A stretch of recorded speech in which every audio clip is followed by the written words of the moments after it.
راہ فخر اختیار کرنی ہے تو دنیاوی علائش و علام سے اپنے آپ کو پاک رکھو۔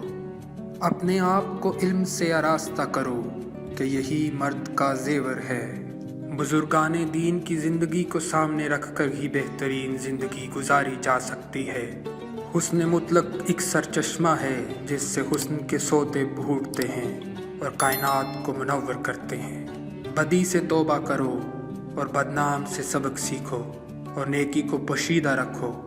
اگر انسان کا دل عشق سے خالی ہے تو وہ انسان نہیں، پتھر ہے، اور اگر کوئی قوم عشق سے تہی دامن ہے تو وہ محض راکھ کا ڈھیر ہے۔ دماغ کی کیمسٹری عشق کی کیمسٹری سے مختلف ہے۔ اپنے آپ کو یہ پوچھنے میں کبھی دیر مت کرو کہ کیا میں اپنی زندگی کو تبدیل کرنے کے لیے تیار ہوں؟ کیا میں خود کو تبدیل کرنے کے لیے تیار ہوں؟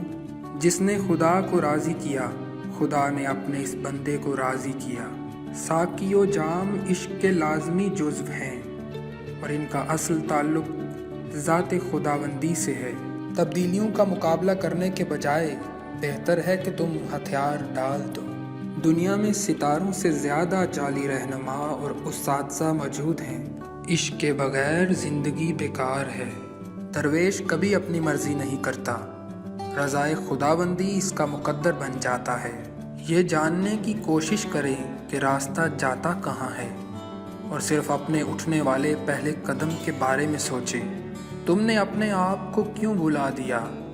یہی سب سے بڑی غفلت ہے۔ آپ پڑھ کر سیکھتے ہیں لیکن عشق سے آپ سمجھتے ہیں۔ محبت ایک سفر ہے، تمام مسافر راستہ بدلتے رہتے ہیں، کوئی محبت میں سفر ایک جیسا نہیں کر سکتا۔ عشق حسن مطلق کے سرچشمے کی دید اور اس میں گم ہو جانے کا نام ہے۔